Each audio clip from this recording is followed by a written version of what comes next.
Hoy en nuestra sección NotiSalud, ¿qué es la bilirrubina? ¿Cómo tratarla en los niños y cómo detectarla desde el embarazo? Y ya nos encontramos nuevamente en la sección NotiSalud con el doctor Darío García. Bienvenido a nuestra sección. Y bueno, hoy vamos a hablar acerca de un tema muy interesante que nos han preguntado mucho los televidentes y es acerca de la bilirrubina. Entonces orientémonos un poco acerca de este tema. Bueno, la bilirrubina es una canción muy bonita, ¿no?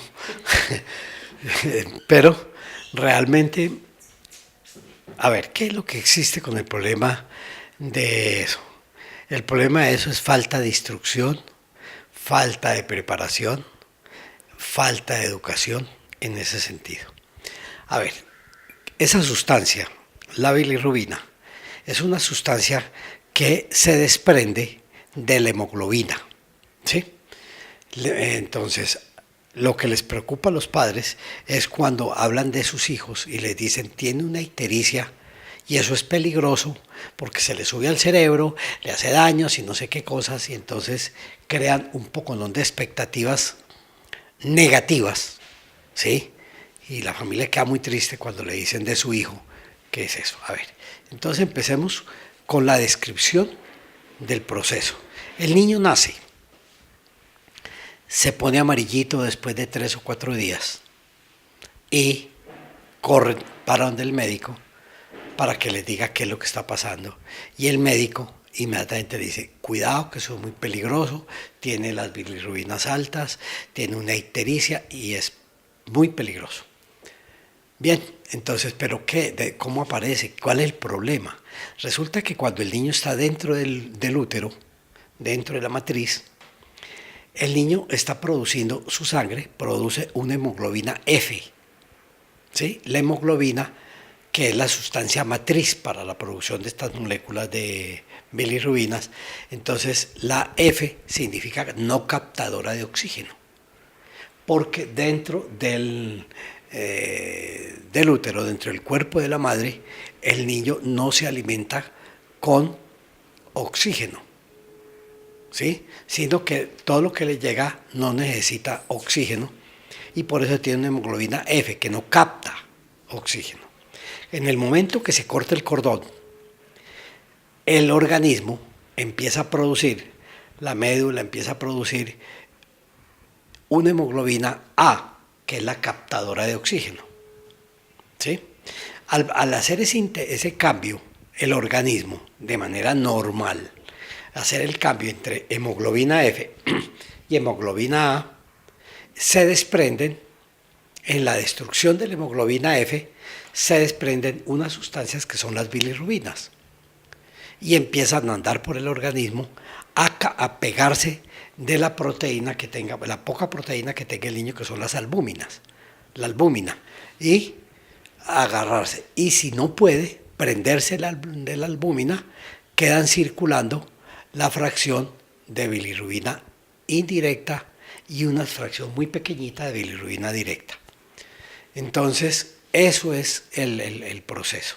El organismo tiene que desembarazarse de la bilirrubina indirecta. ¿Cuándo hay peligro? Cuando el niño tiene muy bajo peso, cuando la fracción de bilirrubina indirecta, y escúchese bien, que es bilirrubina indirecta, se eleva mucho y el niño es de muy bajo peso, corre el riesgo de tener un problema. Pero ese problema, ¿a qué se suma? A que la mamá no tenga, el factor RH, ella sea negativo y el niño sea positivo, ¿sí? Entonces el niño ingresa al organismo de la mamá o se forma como un cuerpo extraño, enemigo de la mamá, porque él sí tiene el factor rhesus, que es el RH, lo tiene positivo y la mamá no tiene. Entonces puede convertirse en un factor que le va a hacer daños a la mamá y la mamá se va a defender. Al defenderse es cuando se va a crear este problema de que hay una ictericia patológica. Normalmente la ictericia que vemos nosotros en los recién nacidos es fisiológica, pero para evaluar el trastorno real que puede tener el niño no es solamente la incompatibilidad con el RH. Hay una incompatibilidad de grupo, que es cuando la mamá es de grupo O y el niño puede ser A o B, entonces también puede crear el mismo problema. La diferencia entre el factor RH y el grupo como tal es que una mamá con O positivo es ya todo su organismo, toda su celularidad se defiende contra cualquier grupo. Entonces, si el niño que se gesta es de un grupo distinto del O, ella va a crear anticuerpos contra la sangre del niño, ¿sí? Entonces, eso es lo que... Pero hay que tener en cuenta, hay que ser muy precavidos y no adelantarse a hacer conjeturas, ¿no?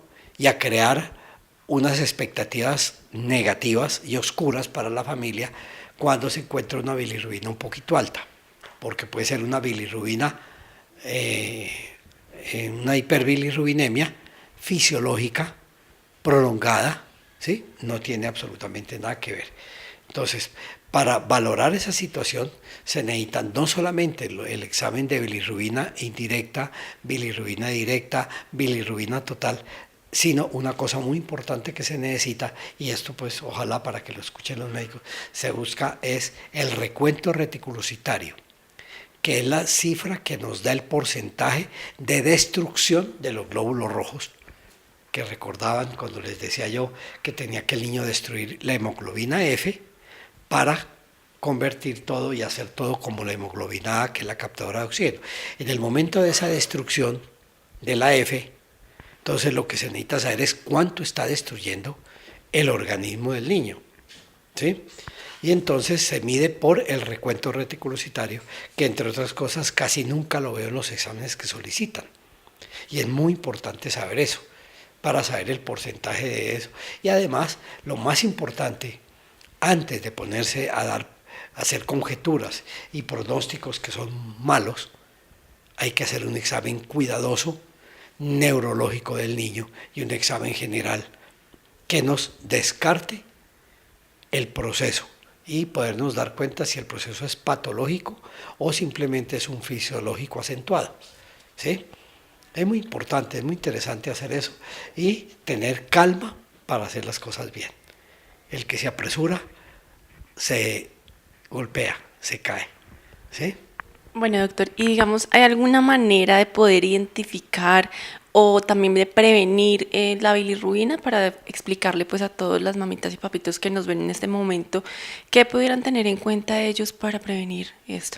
No, lo importante es saber qué grupo sanguíneo es la mamá, ver cómo está cruzando la gestación, cómo va el embarazo, ¿sí? Y si vemos que puede haber una incompatibilidad, entonces hay que hacer un estudio que se llama test de Coombs, que se hace para ver si hay algún problema que se está gestando, no solamente gestando el niño, sino gestando el problema, ¿sí?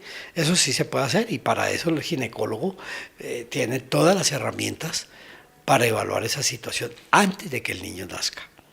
Y cuando es una mamá O negativo y el niño puede ser positivo, tiene un factor positivo, entonces cuando nace el niño, porque en el primer embarazo, ojo, y en el primer embarazo generalmente el niño lo que ha hecho es informarle a la mamá de ese cuerpo extraño, entre comillas, de ese cuerpo extraño, entonces le informa a la mamá y la mamá empieza a crear anticuerpos, pero al primero generalmente no le hace daños. Cuando nace ese niño, ¿no? Haciéndole todos los otros exámenes, como les decía yo, los test de Coombs, que puede ser directo o indirecto, y entonces cuando nace, a la mamá le ponen una vacuna que se llama Resuman para evitar que en las posteriores gestaciones haya problemas para los niños. Ok, entonces esto lo podemos tratar ya desde el embarazo, estar muy, muy pendientes de todo este tema, doctor.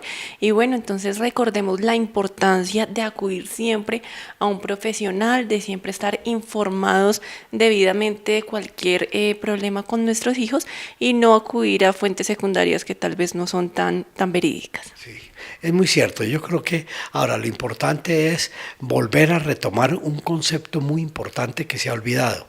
Es la educación. Si uno quiere hacer prevención, primero tiene que prepararse. El profesional tiene que prepararse para hacer prevención.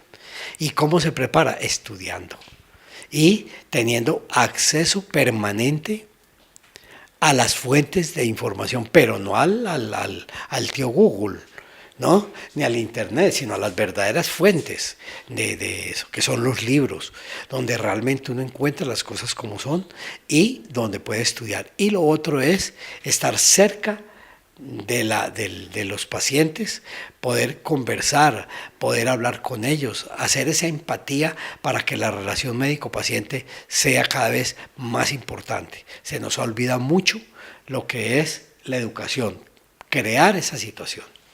¿Sí? Bueno, doctor, entonces muchas gracias por orientarnos frente a diferentes temas aquí en NotiSalud y recuerden que nos vemos en una próxima oportunidad.